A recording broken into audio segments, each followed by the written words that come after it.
Welcome, ladies and gentlemen, to RLCS Overtime, your one-stop shop for all things RLCS and Rocket League eSports. I'm your host, Wavepunk, and with me, I've got the two most different-looking people on the broadcast: the whitest, Mr. Shogun, and the least whitest, Mr. Quinn. Least whitest, okay. Well played, well played. That's there's just a very, very distinct difference in your skin tones there.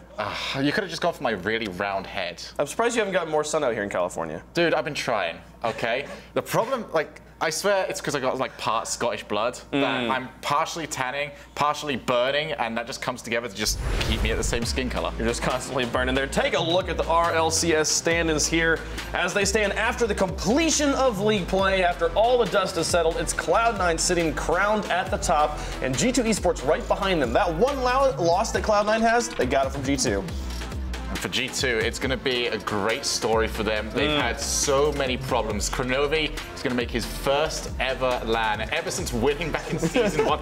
He's done everything now. He's won, he's not even made it, and he's been in the middle of the pack. Finally, he's going to get another shot at it. Yeah, it's an awesome feeling. I can only imagine for Kronovi after all of those failures, really, especially by his standards. I mean, it's just got to feel so good to finally be able to make it to a LAN. The G2 fans finally have something to celebrate in RLCS. You know, they have been so frustrated for so many seasons, and they're finally there. And you also saw down at the bottom, Allegiance and Renegades. They will be in our promotion relegation tournament later on in the season here, but they will not be playing in the playoffs this next week. It is G2, Cloud9, Ghost Energy, Rogue, and FlyQuest who rounded our top 6 teams who we will see again next season. Yeah, and those teams, obviously, they definitely deserve it. They've been working their socks off. Just NA looked so much like EU did last season, of everyone is just so close to one another. They're refusing to drop games. 6-1 was what you needed to get top 2. That is ludicrous. We've seen 5-2, we've seen 4-3 previously, but 6-1, you didn't get to make any mistakes, or you didn't make it. Absolutely, and you talk about everything's so close, so it becomes more and more difficult to predict. Just to talk about who's hot in North America, who's hot, who's not, all these teams. Let's talk about it again for this final week here of league play. Who's hot for me right now? It's G2. Justify. Justify. Or not? No, who's okay, we're just gonna go around Who's first? it for you? Yeah, just go around. Cloud9. Cloud9. G2. Okay. Now we can justify. Now justify. Hooray! Here's my thing. I'm just gonna go with what has already been said. G2's made it to LAN. It's finally happened. They've done it well. They're in the top 2. They don't even have to play in the regional playoffs to make it to LAN. They've already done it. They're already in the top 4. It's great to see them here, and I'm so excited to finally get to say that G2's hot. I've been waiting to say these things all season. It's great. And the great thing is for G2, the complaint has always been the lack of consistency. Yes. We always say, which version of G2 are we ever going to get? But when you go 6-1 in a season, we can now get rid of that entirely. We know they've got the consistency, otherwise they wouldn't even be top 2. We basically said that, you know, which G2 are we going to see? We saw the good G2 essentially the whole season, and that's why they're here now. Yeah, the biggest reason for me why G2 is hot is really just because they haven't choked at this point of the season. Every time, right towards the very end, when it all starts to matter, we see them just kind of fall apart, and they're... An important thing to know for this is Kronovi is undefeated at LAN. Never been beaten at all. Rizzo with Take 3. Great performance. North America's best performing team back in Season 2. JNAPS, this will be his first one, but if there's ever been a player I look at and just go, yeah, he'll be fine, it will be JNAPS. So I think they're just going to do absolutely fine. We're not going to have the, will they perform at LAN question either. Yeah, no, you were mentioning that, you know, G2 has been like one game away so many seasons, and finally here they're that one game away, and they win that game, they make it happen, and G2 will finally be at LAN. Yeah, this has been like looming over their head, you know, just the past failures and being able to do it this season. I heard talks from the G2 members saying, if we don't do it this season, like, we're all calling it quits, we're not even going to like just kick one member, just completely splitting up amicably and trying out something new. Obviously, it wasn't working, but they finally made something happen, and I think JNAPS has proven at LAN. I mean, he did great at X Games and all these other past events this summer, so I have no problems gambling on G2 to come strong at LAN. Yep, G2 there. The other team we want to talk about right now, Cloud9, #1 team in North America. First time we've seen them, like the North American team, not even North America, Europe, all of RLCS has been about the newcomers, the rookies this season, and Gimmick, Squishy, Torment, they all show up and they get the #1 seed moving into the playoffs. Yeah, we were always going to be questioning what they could do when they turned up, and they've just brought a breath of fresh air to the gameplay styles that we see in North America. Passing plays all the time, so direct with what they're trying to do. They just don't give teams room to breathe, and that's exactly why they've taken the #1 spot, because they dominated. Yeah, they had just the most ridiculous. You see that car? Do you see what car is scoring the goal here? I thought a second ago you were going to try and turn it around on me, Wave, and say, okay, well, justify why you think C9's hot. I mean, they're #1 in North America. There's not much justification. There was one word that justifies why C9 is currently hot. Proteus. That is it. You don't need anything more. That should never have happened. But it did happen. The DLC, I want to see the DLC sales after that game. Yeah, right. I would love to see how many more of those cars got sold. Like, they took a match that effectively didn't have that much playoff implications. I mean, Cloud9 was already in the top. There was no wait. NRG was already in the top 4. It was going to stay where it was, and they made it interesting by watching NRG just brutally win the first 2 games, and then consistently switching to different cars and reverse sweeping NRG in the last match of the season. That was bonkers. Yeah, and I said it when we got towards the end of that series as well, of in reverse order of things that we expected to less expected. Most expected, Cloud9 get it in a reverse sweep. You could always imagine that one. Second most, Proteus being used in the competitive scene, and the least expected thing, Fireburner losing a 50-50 to finish off the series. What else can you say, right? I mean, the whole weekend's a little bit abnormally. I'm still surprised G2 has made it into LAN. Like, I feel like there should have been some point they failed, but it didn't have the drama we were expecting. It's funny because like every season it's been like the expectation of like, really, G2's gonna make it, right? They're gonna win this. They're not actually about to be out of LAN. And then this season we come up with the reverse expectation. So now that they have done it in league play, they don't have to go to the playoffs. They did it in league play. It actually feels surprising the other way around, right? Yeah, I mean, it brings up kind of an interesting point. Did G2 go into this LAN as underdogs?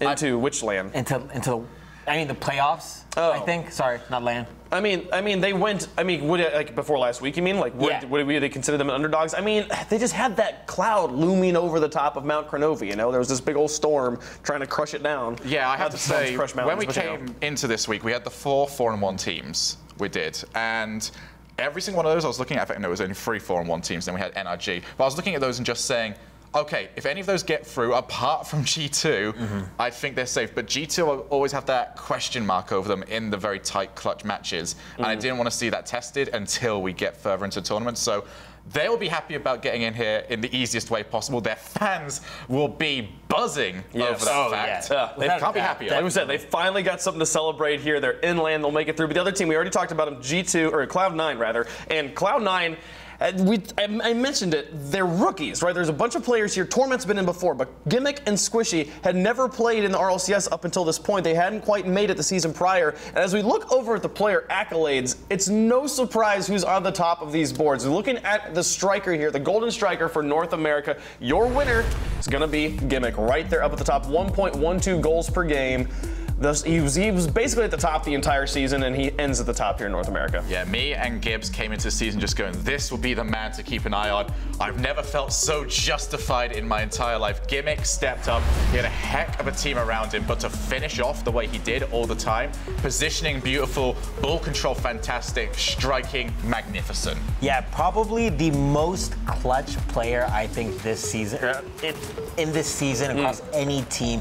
Gimmick, there was never a point where I considered him to be a failure. He always came in so strong for his team, and so that's why it really impressed me the most, especially in your rookie season. That's such a difficult thing to do. The mental game where you see so many newcomers come into RLCS and just fail time and time again. Now you see Gimmick up here at the top, but he's not alone at the top. It's Cloud9 here tying for first spot. Squishy Muffin's also the leader in assists here for North America, which is crazy. Both of them have 0.77 assists per game. And the fact that it's even possible, like just thinking about it, like Gimmick scores the most on his team and also assists the most in the league alongside his friend Squishy Muffins, who assists the most in the league. Like, you'd think you'd have to choose one or the other, but somehow he's the best assister and the best scorer in the league for North America. Yeah, and we've got to give some shout out to Torment as well, because if he doesn't play the way he does, those two don't get to play as the duo. Great that point. just doesn't, that is not allowed to happen. But to have them performing that well together, and yeah, as you mentioned, having it be the exact same after playing so many games is pretty nuts. Yeah, and I think what is so awesome about seeing Gimmick and Squishy sharing that position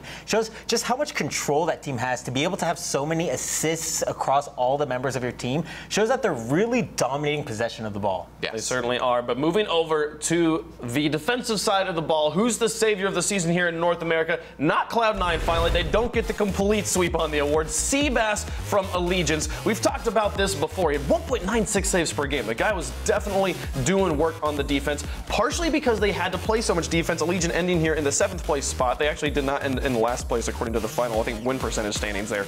But they come out with, Seabass there in first. Yeah, Seabass, we were kind of looking towards Allegiance this season and going, we hope they're not going to be another set to destroy. And they weren't. Yes, they had to play a lot of defense, but only one player we see up here. It was Seabass. He had his role on that team. He performed it well. They definitely tried to keep a lot of goals out. And compared to what they were against, the goals against for that team was relatively low. They were still last for that stat, but it could have been so much worse without Seabass. Yeah, I really agree. I think that the Clutch Savior medal is kind of like, it's a little bittersweet. You heard it from Classics when he was on the desk. He's like, the players almost don't want to win it because it means they're having to play so much defense, you know?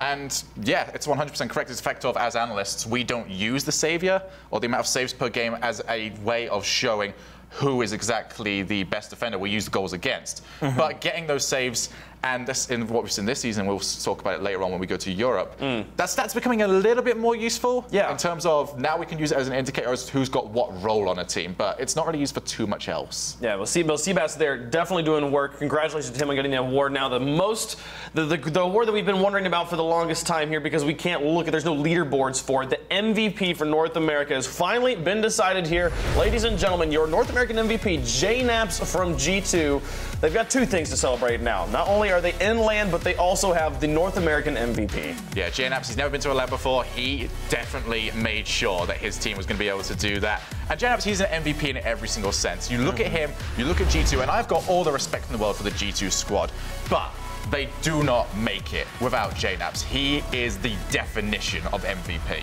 Yeah, he just kind of slots in so perfectly, and he's not afraid to adapt to any position on the field, and he does all of them.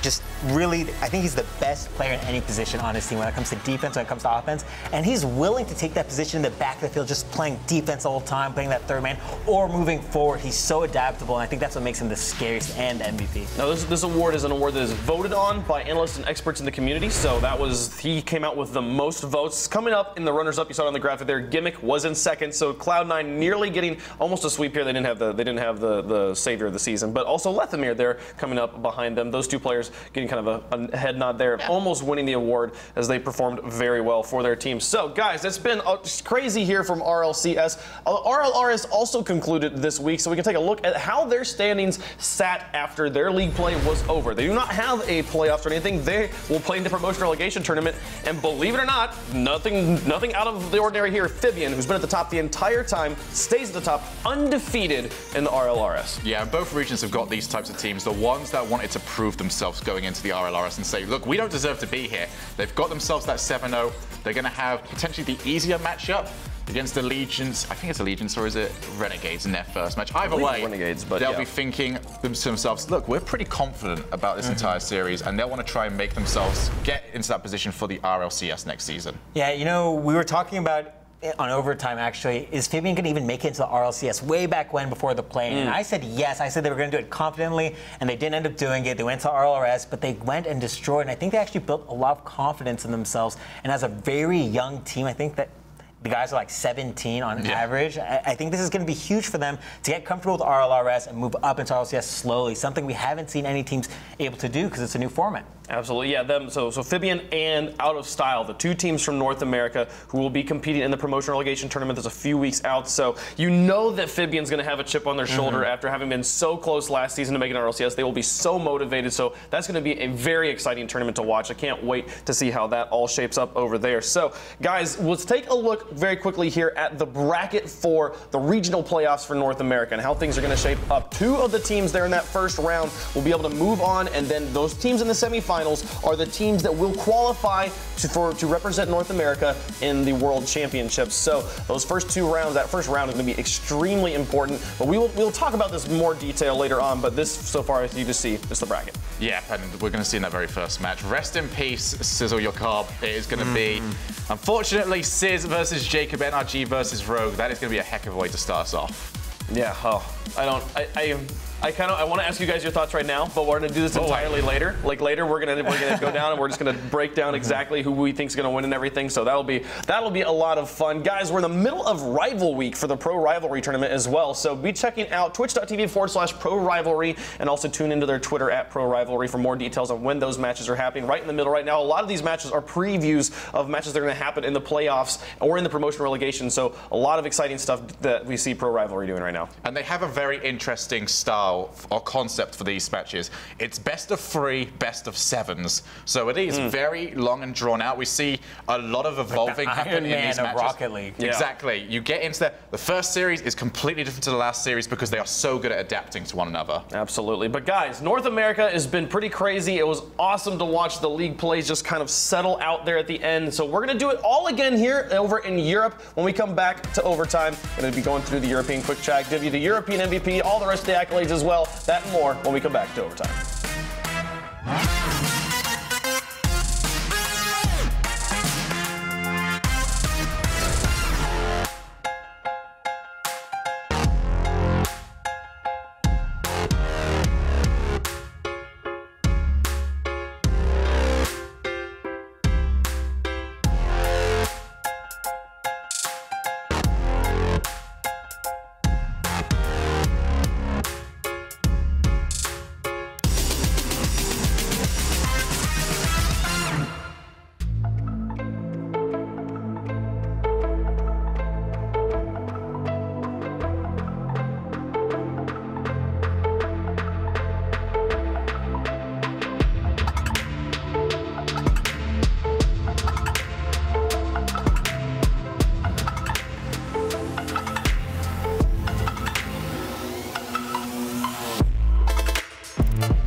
Welcome back to RLCS Overtime. Just got done talking about North America, and now it's time for Shogi's side of this pond. Yes! Oh yeah, it's Europe. That's a big pond, by the way. I feel like these lights would help you get some sun. You know? They are. Okay, that was a bad idea, but Don't look at them. Yes, that was. Oh, that was all right. Quinn, you talk whilst I get that out of my eye. We'll just look at the standings, because then we don't have to look at Shogun's eyeballs. Take a look at how Europe deep into my eyeballs. Just how Europe shaped up after we finished their league play.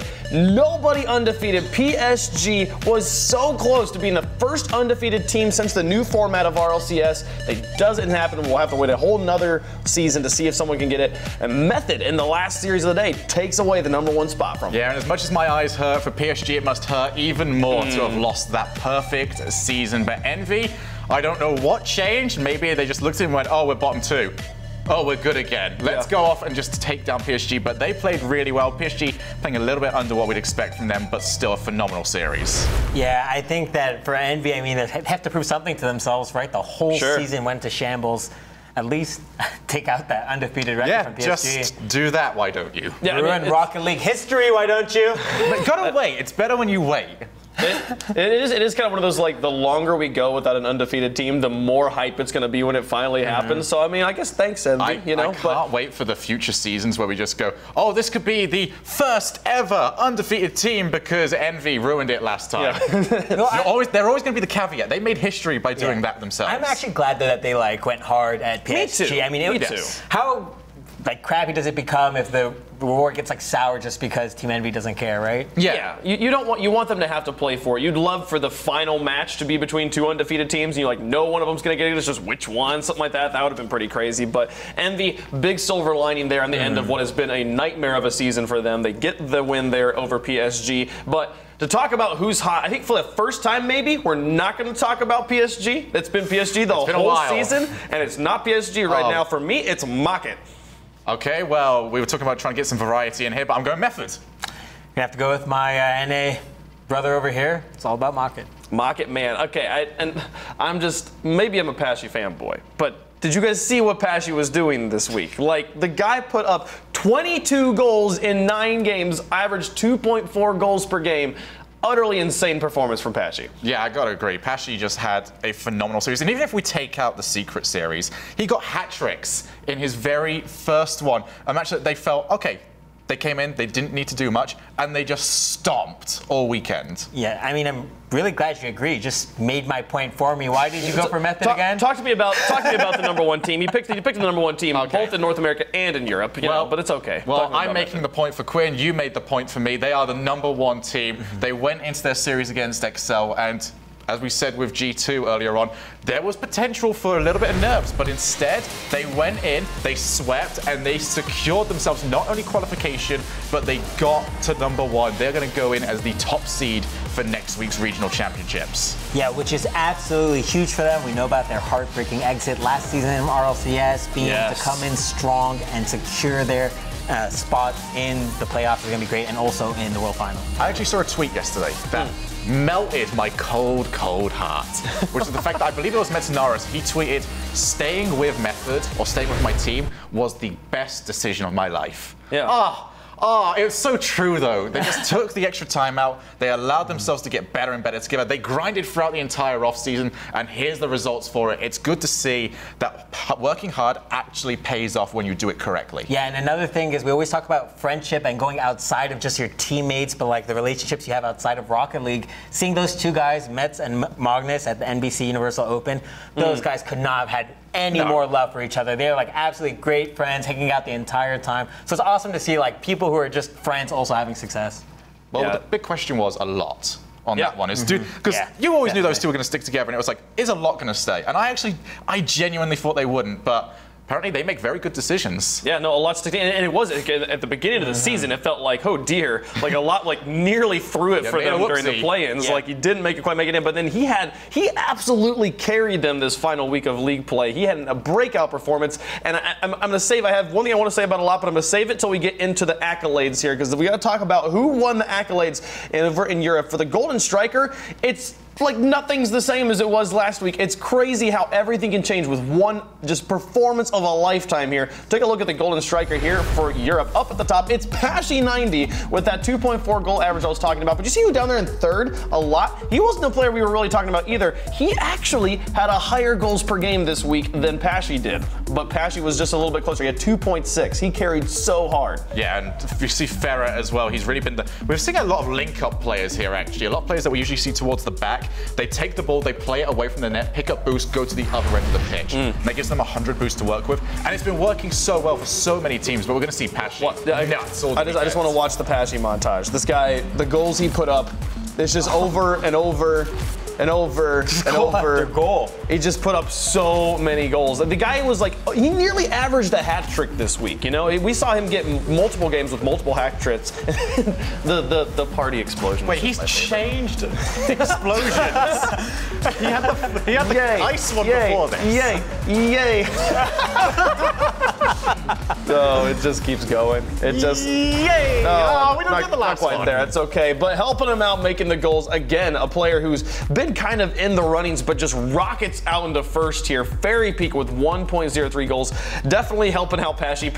They kind of carried each other here.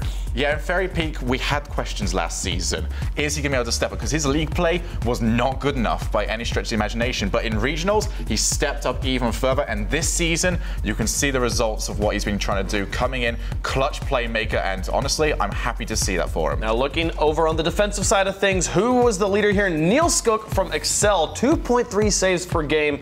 And it's a slightly different story than North America here. Excel had quite a good performance. These guys coming out and I think they're the 5th place team. Yes, they're 5th right now in the standings. So we will see them again next week, and they'll get to have a rematch there against Mocket. Yeah, Niels Cook, so impressive. I think a really important part of that Excel team. And I'm honestly a little surprised that we see him here in the saves as well, because we saw him so much focused on the offensive side of Excel, right? We saw him, I think he was a top striker. He was up there pushing hard for it. Seeing him come through on the saves shows that he's a very well-rounded player. Just goes to what I was saying a second ago, though, is these players are getting the opportunity. They get the save.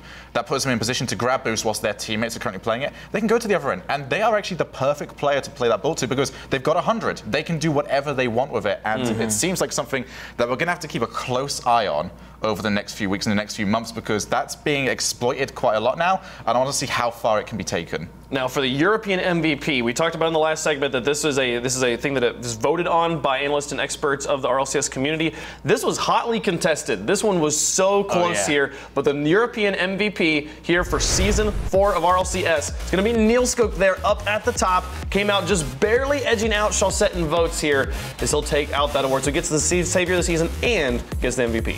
Yeah, and for us, a lot of the analysts, it was those 3 in different orders for a lot of us. So Niels Cook, he does edge that one out. I believe it was by 2 points. That's 2 votes towards him, and he will take it. He's had a very good standout season for himself. The shooting, the defending, so yeah, he'd be up there. Yeah, really making a name for himself again. We also saw Chaussette over there. For me, he was also such an important a part of PSG, a team that almost went undefeated. Just goes to show how well Niels Cook played if he was able to edge it out over Chaussette. Yeah, it was Niels Cook had a significant number of stats, just some fantastic games that went in his way here in Excel. And I want to talk about, to make the case here, I think there's definitely people who would look at this and be like, PSG, come on, the performance they had, Chaussette, he had this great performance here, but I want you just to look at where Niels Cook and Zenzus and the Excel roster was. They were last place last season. This team, they stick together, they change out one player, and then they make this massive improvement to where they have a shot at top 2, end up being in the top 4 here, or they come out number 5 at the end of the standings there. They'll be playing next week. Just completely a turnaround performance here as Niels Cook gets the MVP award. Yeah, and we see Niels Cook, he is obviously really high up there. I'm going to have a very slight criticism, which is, for most of those stats, he was doing it against sort of the bottom half of the table. I really want to see him next week to prove that MVP status, bring it up against some top-tier talent, and really prove and shove it to every single one and just go, look, I am the MVP. I can step up when needed to. Yeah, I really agree. I don't think it was nearly as clear-cut as people might think. I think any of those other players could have easily been voted MVP, as we said. But I think that means Niels Cook has to come in next week and prove it. It's hard when it's you look at, you think about how do you pick an MVP? It's it's the player that the team, if you took them off the team, it would be the team would just completely fall apart. And it's so hard because in Rocket League there's 3 players. So it's so if you say if you remove 33% of the team, well, they couldn't play. Well, it's yeah, no, that's just how it works, But I feel I could definitely see the case for Chaussette in this one as well. PSG had an absolutely amazing performance here, but again, just Niels Cook coming out with the victory. Yeah, not taking anything away from him. Yeah, congratulations to Niels Cook. I mean, even last season had a huge breakout performance, playing fantastic. Not many people expected him or even were aware of who Niels Cook was. I don't think you can say the same for the season. He kind of quietly came up through this season as well. I felt like he wasn't a part. Excel was. I don't know if we ever picked Excel as a who's hot at this point in this season. They were very, very quiet as they creeped up, and then suddenly last week we're oh my goodness, they could absolutely take a top 2 spot. Yeah, they were a team that we kind of spotlighted back in, I believe it was week 4, just saying if they can go 2-0 this week, they'll be right up there. But instead they went 1-1. So they've always been going 1-1 every single time we've seen them playing. So it's been a little bit harder to push them when we do usually get 2 teams that do go 2-0 and have the perfect weekend. But for them, this is really, really encouraging. But now the focus has to be moving on. Yes, you've done it for league play. Now you need to be the MVP next week during our regional championships. Looking past that, the most important MVP out there, the MVP for the World Championships. Step up now when it matters. Yeah, and they still have to play. They have to at least win one more series against Mocket. They have to win one more series to make it into the World Championships. So we'll get to see Excel again. Moving over to the RLRS, who have also concluded their season here. Who's sitting up at the top? It's no surprise. It's been the same every single week. Fnatic, formerly known as the Leftovers, now picked up by Fnatic. Awesome to see them here. 7-0. Fnatic's up there, and the Juicy Kids will be the other team defending Europe and trying to get into to the RLCS. Yeah, Fnatic and the Juicy Kids, they are going to be taking on Envy and Team Secret. And really, when we look at that sort of thing as well, there is two different styles of teams coming into this. We've got teams in the RLRS that have got all the momentum. They're coming in with wins on top of wins. We see Fnatic here, 7-0. Then we look against the teams they're going to be playing against. Team Envy have not had the season they wanted. And the most extreme example is going to be Team Secret, who are coming in with no wins at all, 0-7. There's 14 wins difference between these squads. Yeah, it is. It's honestly like, I think we've only had one other team since we moved over to the new format. We had one other team go winless, and it was a few seasons back. I don't remember, but dang it. Set Destroy last season.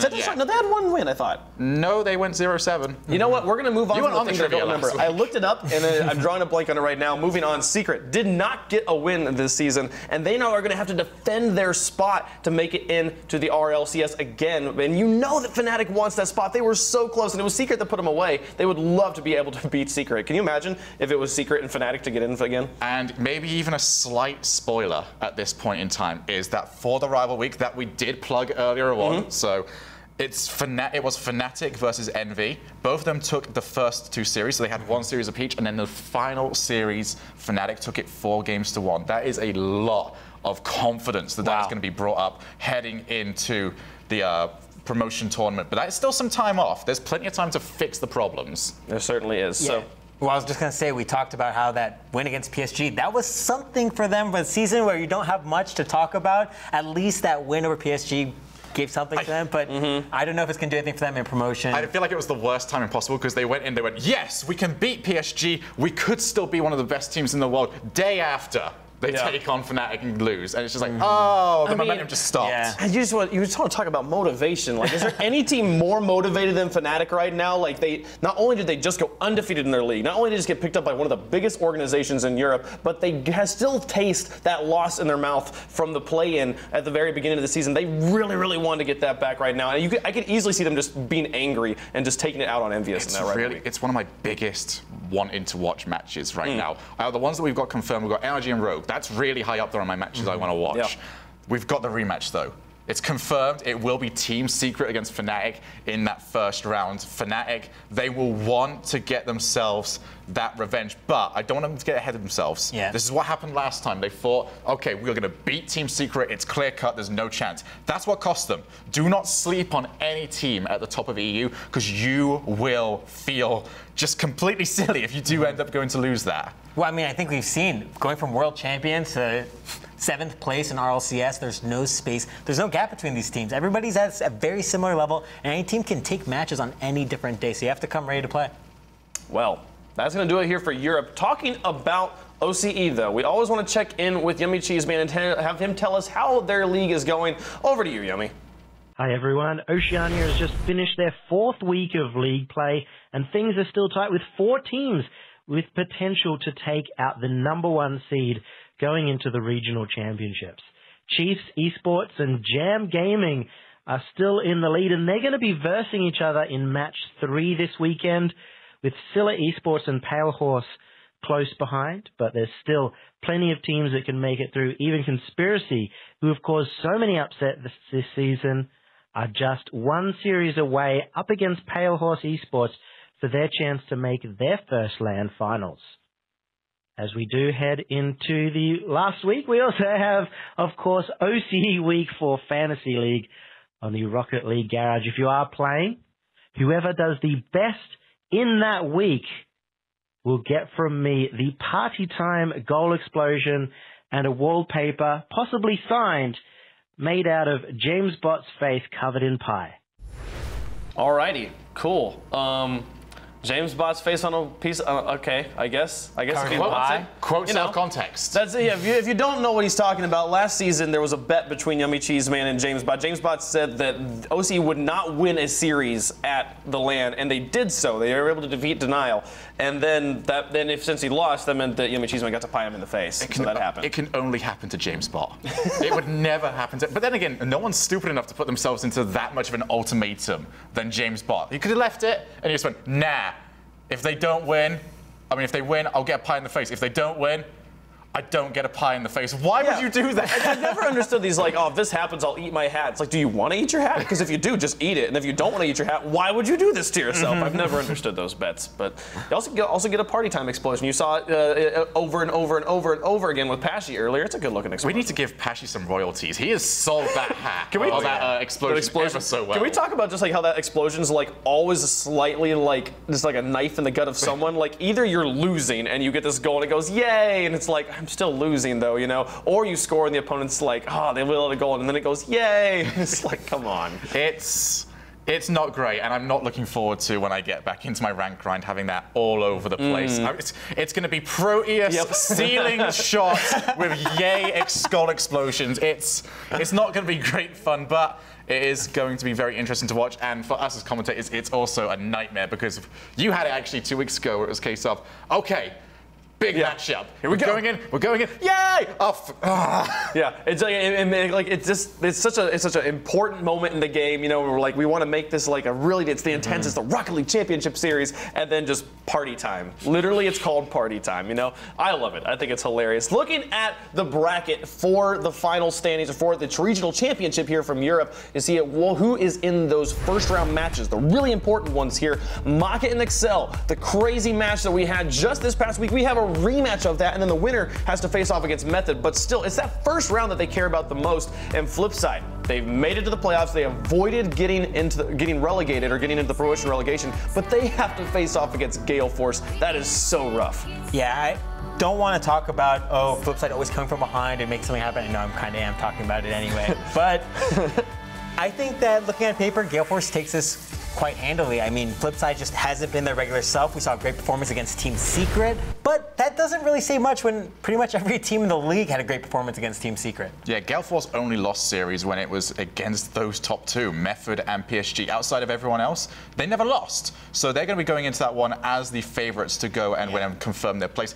But Flipside is a landmine team. I haven't been convinced by them at all this entire season, but there will be a position for them to just get that one win, knock Gale Force out, and go to the World Championships. But let's not sleep on the other match either. Excel versus Mocket. One of those teams gets to go through. I was saying earlier on that I wanted Niels Cook to step up in one of those big matches. That will be the match to do it because he is against as we say on this desk, a hot team. 2-0 this week. Pashy unable to miss. That is going to be a heck of a series. Yeah, they have a long road ahead of them if they want to be able to be the European regional champion. They have to go up against both the teams we're calling hot this week, going up against first Mocket and then going up against Method. But guys, we'll talk about those brackets in more full detail later on. Before we get to that though, want to talk to Niels Skog, the MVP from Europe. Has he what his thoughts are? Get his reaction on being the MVP. Talk to him about his season. We got that and more coming up later on Overtime.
Welcome back to Overtime, ladies and gentlemen. The regular season has concluded here, and we're moving in towards the regional playoffs and just, like a lot of things to conclude the season here. We've been giving out awards. Things have been going well, and one of the guys that won the awards here, the European MVP, on the line with us here, Neil Skok. How you doing, man?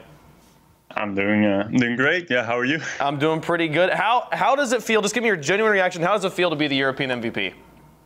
Yeah, feels amazing, but yeah, really surprised because I don't know. Yeah, I just didn't see that one coming. Yeah, I guess. Yeah. You had quite the performance and quite the turnaround also from season one. The way that your team has had it's been just a story, and we'll talk about it here in the interview. But I want to first ask the first question I always ask people when they're interviewed here on Overtime: how did you get into Rocket League? Well, I bought it on the day it came out because a friend told me, like, yeah, I played SARP-C and that was really good, so let's get this as well. And, well, I didn't really like it at the start, so, yeah, I stopped playing it for like 2 months, but he kept playing it, so he got better at the game. And he couldn't let that one happen, of course, so, yeah, then I started playing it again, and, yeah. Just kept on playing. And so I'm guessing he's not a pro, is he? No, he's not. That's really funny. That he's like, I got you, and you're like, I got to be better than you, and now you're one of the best in the world here. What was this your first experience in esports? Did you have any what was your background in esports prior to Rocket League? Non-existent, nothing. Yeah. I played a lot of games, but nothing esports related. So yeah. Yeah, for sure. But Rocket League, you're here. You're right up on the top of the pro scene. Last season, your team, then known as Calnos, went 1-6. You ended in last place. What was the emotions for you guys at the end of last season? Yeah, well, that wasn't the greatest because we started out really well with beating what was it, the Resonant at the time. So Method now, and so we were really hyped at the start, and then we did nothing. Yeah. The rest of the whole league play. So yeah, that wasn't the greatest, but hey, yeah. Yeah, just kind of it went downhill from there, and it's got to be rough when you have that start and then it looks like it's going to be good and it goes down. But you go into the off season, and you guys usually when teams have the experience you guys did, it would just completely disband, go try to find new teams. But you and Zenza stick together. You swapped Dan for Pondex here. What else changed for you guys during the off season? Not much, really. I got a new controller. Okay. Yeah, that really helped me, I guess. So was Pondex really the big difference maker then? Yeah, I guess it was really Pone. Yeah, he's a really great player, of course. So yeah, I'm just really happy that we got him at the very end, actually, of the sign-ups, and on the day itself, he decided to join us. So yeah, that was really, really great. Yeah, well, it's worked out for you guys here. You're up and in. Had just a turnaround season here. Completely big turnaround for you guys as you got wins off of Envy, you got wins off Flipside. Took Amaka to Game 5 when Pashy was having the week of his life. The guy was on fire. What is it things like for the Excel roster right now? Looking forward to the regional playoffs. I think it's looking pretty decent. I think, but yeah, Pashy played out of his mind last Sunday, and. Yeah, I'm just hoping he doesn't do it again. And yeah. Yeah, because you guys, that is your first match of the regional playoffs. You're going to go back up against Mocket there. Do you think things will be different this time around?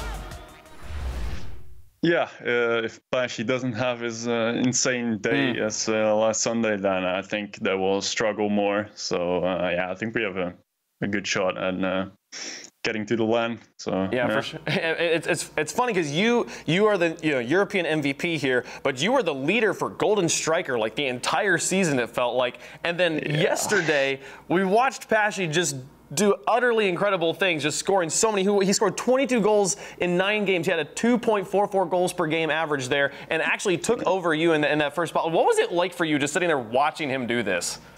Yeah, I just sat here and I was pretty happy at the start of watching the stream, but then at the end I was just sitting like that, Team Secret, please, man, just do your best. But yeah, I guess No. Well, you win some and you lose some. You got the European MVP. Only one other player can say that right now, and you're the other one here. So, Excel, it was a great story of watching you guys work through your problems and improve as a team. Like, how does this season make you feel about your future in Rocket League? I don't know. Yeah, I'm just really happy that it goes well now. But I think Team NV is a pretty good, story about how it can go up real quick and also go down as well. So it's still very unpredictable, I think, because everyone keeps getting better and better, and you just gotta keep up with how good everyone is. Yeah, basically. for sure. So, yeah, everything continues to improve, and I mean, like you brought up Envy. They're like they're a perfect example of it. You get complacent at all, like anything can happen, and you could end up having to play in promotion or relegation the next season. But you guys, we'll see you again in the next season, which is awesome. Before I let you go here, you got any shout outs for anybody? No. Not really. No shout-outs. No shout-outs at all. No. All right, cool. Well, hey, that's fair. Good stuff there. And thanks so much for taking the time to talk to us, man. Congratulations on your award. Pleasure. Good luck on the rest of RLCS. Yes, thanks, man. Fantastic stuff there. That was Neil Skok coming here from Team Excel. We'll see them again in the playoffs. But, that does it here for overtime. It's great. Or not for overtime. That does it for this segment. We'll have some predictions coming up in the next one. It'll be a lot of fun. Stick around. Overtime will be right back.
Welcome back to RLCS Overtime. Ladies and gentlemen, got done talking to Neil Skok. Always good to hear from the players here. And now we want to talk about the regional championships. They're coming up this weekend. It's the biggest one we've had yet. I can't wait to see. We've got one team who is the three-time reigning North American regional champion here to defend their title again. Can they do it again? We'll find out. Let's take a look at the bracket. Where does it look? What does it look like right now? Where is everybody sitting after the league play?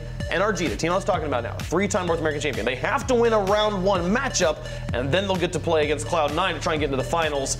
So it's all a single elim bracket here. Yeah, and you said, how are they sitting? Well, Cloud9 and G2, they are sitting pretty. Going to be already qualified for the semifinals and to the LAN, whilst NRG, Rogue, Ghost, and FlyQuest, well, they're sitting on a bed of nails. Two of those mistakes. Teams, yeah, two of those teams get to go to the finals. Two of those teams will have to watch from home.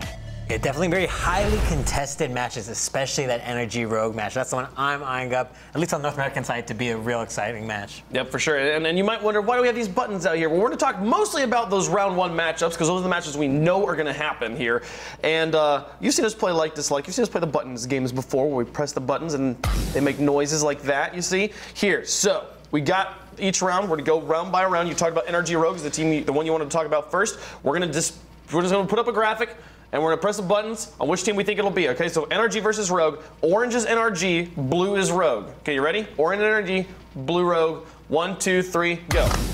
Okay, so we all completely agree here. Quinn, I want to go to you on this one, though. Were there any surprises? Really, NRG, such a consistent team. I think Rogue does have the chance to take this to, like, you know, the last of the games, make it a really close series. But NRG is just too consistent over such a long time. These guys have a great understanding with each other. I just don't see them dropping out series, especially in tournaments where NRG seems to excel. I have a love-hate relationship right now with Rogue.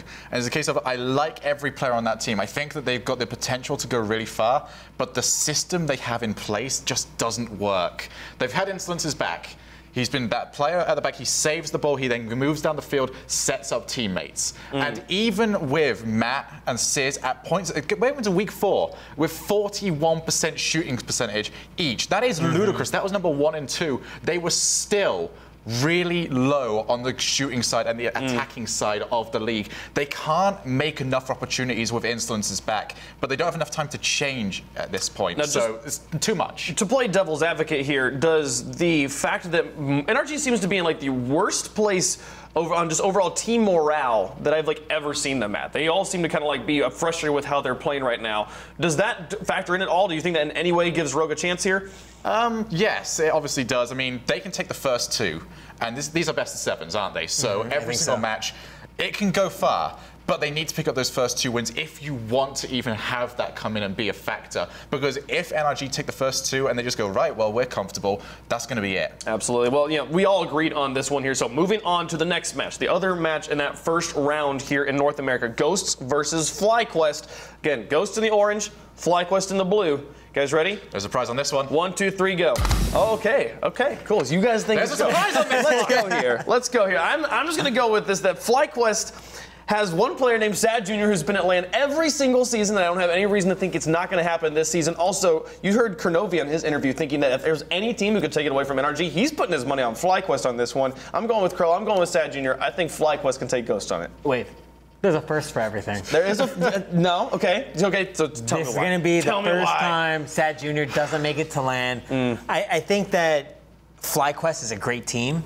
I think that the momentum that Ghost is carrying in right now is greater than anything FlyQuest have. I think FlyQuest has shown a lot of inconsistency as well. What momentum? They just lost 5 games to G2. I still think they're very happy about the position. Losing their games to G2, I don't think they were taking it that seriously. Sure, they may not be. They had won that. They'd be in the top 2 right now. Wavepunk is using G2 as the difference maker between these. He's going, right, this team lost and this team won. Therefore, this team must be the winning one. I don't think that losing to G2 really affected Ghost nearly that much. Classics pretty much doesn't consider any match against G2 as like serious matches. Like, you heard him here on overtime. He's just savage. Like, it's not even like I don't even have to practice for it. But I really think that Ghost is just a strong team all the way around. We see Corrupted G so good on FlyQuest, but sometimes the rest of his team just doesn't come together and like they don't link up properly. The synergy is just not there. I got you. Okay, cool. Well, let's look at the North American. Who do we think is going to? We're not going to use the buttons for this part. I just want to know who we think is going to be the North American champion here. And just because we said there's a first time for everything, I don't think this is the first time NRG loses. Got NRG going all the way a 4th season in a row just because that would be really fun. What about you, Shogun? You're going to be Jacob's friend more than I was last season at this rate. I'm going Cloud9. There is a time for something new. It is our new overlords. Well, you guys can bow down to him. I'm European. I don't have to. You're already short enough. Cloud9. Got him. What do you have? Cloud9.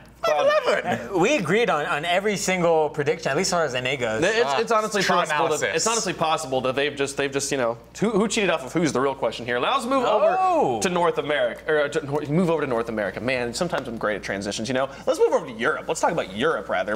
Stop mimicking me. I'm trying to do my job here. Excel and Mocket are gonna be that first round there. Then we have Gale Force versus Flipside. PSG and Method in the top 2. They'll get into the semifinals. They'll be able to go to LAN Of those first 4 teams, 2 of them will be knocked out. Wow, you look at the bottom side of that bracket and you just go, oh, that's not very nice at all. In fact, both sides, Mocket and Excel, very close together, but there's no match there, as it has been all season for Europe. There is no match there that's a freebie. I think it's going to be a lot more spread out. I think me and Quinn might finally get to disagree. Yeah. I'm looking forward to it. You might. Let's find out. Let's get into it. Mocket versus Excel, which this one I think is definitely the most difficult to understand because we just saw these 2 teams go 5 games just this past weekend. So we're going to put Mocket on orange because they're orange and Excel on blue because they're the less orange, I guess. They're both orange teams. Mocket orange, Excel blue. Ready, set, go. Okay, never mind. All right, it's not happening yet, Quinn. It's not going to be a very fun segment if we're just going to agree on everything. We'll find something, I swear. We will find something to disagree on. I will ensure of it. So here's the thing. Mocket got that victory with Pashy playing like a bat out of hell, just playing so strong. And we heard in Neil Skoke's interview, he thinks they've got it because he's like, Mocket won't be able to do it again. Pashy won't have another week. Do you think Pashy's just going to keep the streak going? My actual reasoning for this is something completely different. It's the fact that Excel, yes, they had a much better season than last season, yet they have not beat any of the teams above them. So yes, they beat Flipside. That's the only squad out of every other team that they've got in this tournament they've taken wins again. And Mocket flattened them. Okay, so we all agreed on this one. Let's just move on to the next one. Where's the disagreement on this segment? We don't know. Gale Force versus Flipside, okay? Right, we need someone that's got less good opinions. This is difficult. I promise you we're disagreeing. Gale Force on the orange, Flipside on the blue. Ready, set, go. Okay, we see Quinn. Finally! Going for his Cookster boy here. Talk to us about Flipside, my friend. Not a Cooks fanboy, a Cookster fan, okay? Boy. Fanboy. Okay, I'll take it. There we are. But no, I think that Flipside does have a chance to upset this. I think that the temptation for LAN, every time you add consequences to a match, Flipside comes out playing differently. And I think the biggest difference, the only reason I would choose Flipside is because Flipside and Gale Force have played each other so many times in the offseason. And Flipside tends to do better against teams that they've played multiple times. So I would expect they did great in the offseason against Gale Force. I could see them continuing that momentum into a qualification for LAN. You heard it here from Quinn. He thinks the Flipside's got a chance, folks. Tell us in the chat if you think he's wrong or if he's right here. Let's predict who we think's going to be the European regional champion, okay? I'm just going to put it out there. I've been their fan since the very beginning. I'm going with PSG on this one. I think PSG has it here in their first inaugural season. I think it's going to be the first one we've all got someone different then, as long as he's not on PSG, because I'm going to go with Gale Force. Gale Force? Oh, wow. Who do you have? That really surprised me, because usually I'm the Gale Force fan and you're the Method fan, but I have Method. Ooh. Oh, okay. I'm not going to lie. I thought you were going to go with Method on that one, too. Gale Force, really? Yeah, Gale Force, I think those 2 losses are going to put a real big fire under that team. They realize they can't take this lightly. They've been looking so much better since those 2 losses, and I think they're going to be much more ready. And I think their playstyle in general is just a lot more suited because they can keep up with Method in terms of the speed. They might as I actually genuinely believe they've got the better individual players compared to PSG. You put them in any of those matchups, I think Gale Force comes out this time. We'll see if Gale Force can do it. But ladies and gentlemen, at the top of the broadcast here, we teased that we had an announcement. And here it is, finally the one you've all been waiting for. The RLCS Season 4 World Championships will be held at the MGM National Harbor in Washington, D.C. Guys, you can stop asking me in my chat if I know where LAN is. I know where LAN is. You know where LAN is too now. You know, it's great. And all the viewers, finally, everybody complaining about no East Coast LAN. It's here. Here's the East Coast. It's in D.C. It's going to be great. It's going to be awesome. I can't wait. But like words can't explain how awesome this place is. Take a look at some of this footage, guys. It's been a great week. We'll see you next week on Overtime.